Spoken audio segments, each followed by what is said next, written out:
2022년 3월 24일에 주시는 하나님의 말씀은 누가복음 13장 24절의 말씀입니다. 신약성경 누가복음 13장 24절의 말씀을 봉독합니다. 좁은 문으로 들어가기를 힘쓰라. 내가 너희에게 이르노니 들어가기를 구하여도 못하는 자가 많으리라. 아멘. 시편은 모세와 다윗 이 외에 여러 기록자들에 의해 기록되었습니다.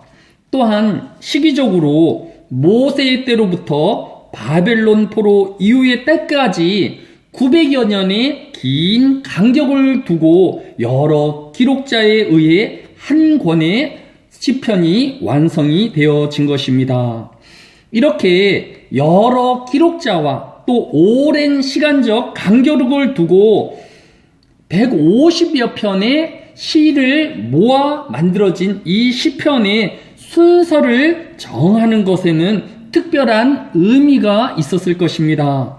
특별히 시편 1편은 전체 시편 150편의 서두라고 일컬어지고 있습니다. 시편 1편 1절이 복 있는 사람은 악인들의 꾀를 따르지 아니하며 죄인들의 길에 서지 아니하며 오만한 자들의 자리에 앉지 아니하고 라고 하였습니다. 또한 시편 1편의 6절은 무릇 의인들의 길은 여호와께서 인정하시나 악인들의 길은 망하리로다 라고 하였습니다. 시편 전체의 주제를 규정하고 대표하는 시편 1편이 인간이 걸어가야 할 인생의 두 길을 우리에게 교훈해 주고 있는 것을 볼 수 있습니다.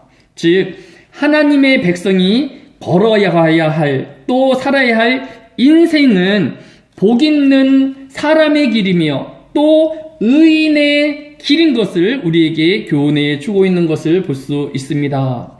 또한 세상의 사람들이 또 악인들이 죄인들이 걸어가는 길이 있음을 우리에게 교훈해 주고 있는 것을 볼 수 있습니다. 즉 모든 사람들이 생각하고 걸어가는 길은 커다란 길이지만 하나님의 백성인 성도가 걸어가야 할 길은 매우 좁은 길임을 시편 1편이 우리에게 교훈해 주고 있는 것입니다.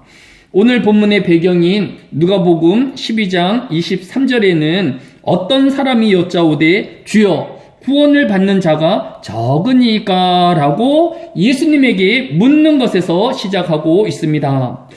예수님은 공생의 3년 동안 끊임없이 전도하시며 사람들을 가르치셨습니다. 그런데 그 사람이 바라보기를 예수님이 구원한 사람이 매우 적다고 비난 아닌 비난을 하고 있는 것입니다. 왜 비난이기도 하고 또 비난이 아닌 이유는 실제로 예수님에게 모여든 수많은 사람들이 예수님의 가르침을 받았고 또 기적을 바라보았지만 많은 수의 사람들이 예수님을 떠나갔기 때문입니다. 요한복음 6장 66절에도 그때부터 그의 제자 중에서 많은 사람이 떠나가고 다시 그와 함께 다니지 아니하더라 라고 기록되어 있는 것을 볼 수 있습니다. 그리고 이 사람의 질문에 대하여 예수님은 오늘 본문인 누가복음 13장 24절에 그 답을 주고 있으신 것입니다.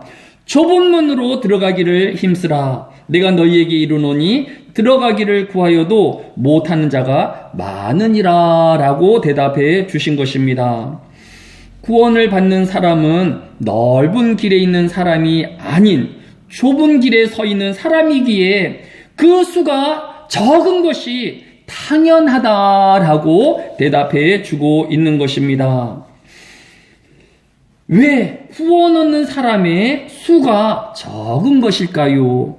구원을 얻기 위해서 경쟁을 치열하게 하고 서로 쟁취하기 위하여 싸우기 때문에 좁은 길일까요? 좁은 길은 경쟁이 치열해서가 또 사람들이 다툼이 있어서 좁은 길이 아니라 아무도 이 좁은 길을 원하지 않기 때문에 구원 얻는 사람이 적은 것이라고 예수님이 교훈해 주고 있는 것을 볼 수 있습니다. 하나님의 백성인 성도는 이 좁은 문으로 들어가려고 희생과 인내해야 할 것을 우리에게 교훈해 주고 있는 것을 볼 수 있습니다. 많은 교회 성도들이 교회에만 나오면 예수 그리스도만 믿기만 하면 만사가 형통하여지고 또 모든 것을 다 얻을 수 있을 것 같은 오해를 가지고 신앙생활을 하기도 하는 것을 볼 수 있습니다. 그러나 올바른 신앙생활을, 바른 성경적인 신앙의 생활을 하려고 하면 오히려 삶이 불편해지고 사회적으로도 더 자유롭지 못하며 때로는 손해를 감수해야 하는 것이 신앙의 길이기에 좁은 길일 수밖에 없는 것입니다. 하나님의 은혜로 또 하나님의 자녀로 택하심을 받고 구원 얻는 성도들은 이 좁은 문으로 들어올 것을 하나님께서 원하시고 또 부르시고 있는 것입니다. 또 이 좁은 문이 좁기는 하지만 또 이 문에 대하여 누가복음 13장 25절에 교훈하시기를 집주인이 일어나 문을 한번 닫은 후에 너희가 밖에 서서 문을 두드리며 주여 열어주소서 하면 그가 대답하여 이르되 나는 너희가 어디서 온 자인지 알지 못하노라 하리니 라고 대답해 주신 것을 볼 수 있습니다. 좁은 길은 사람들이 원하지 않을 뿐더러 또한 그 길은 영원히 열려있는 그 길이 아니라 언젠가는 닫히게 되어지고 또 들어가기를 원하여도 한번 닫힌 문은 다시 열리지 않는 문인 것을 우리에게 교훈해 주고 있는 것을 볼 수 있습니다. 따라서 아직 이 좁은 문이 닫히기 이전에 우리는 이 좁은 문을 다 닫아야 할 것이며 또 아직도 넓은 길에 방황하는 우리 이웃들과 친인척들에게 이 좁은 물로 함께 들어가기를 권하며 위하여 기도하는 이 하루가 되어야 할 것입니다. 사랑이 많으신 아버지 하나님, 이 한날에도 좁은 길을 걷는 모든 하나님의 백성들과 하늘의 교회 성도들에게 하나님의 은혜를 덧입혀 주시기로 합니다. 힘듦의 길이며 견딤의 길이지만 하나님의 은혜와 사랑으로 기쁨으로 이 길을 걸어가게 하여 주옵소서. 또한 이 길은 영원히 열려있는 길이 아니라 이제 곧 닫히우며 또 다시는 그 길로 들어갈 수 없는 문이기에 주여 때를 아끼우게 하여 주시고 이 은혜의 때에 복음을 증거하여서 우리의 이웃이 또 우리의 가족이 함께 이 문에 다다르게 하여 주옵소서. 감사를 드리오며 예수님의 이름으로 기도드려 싸움나이다. 아멘.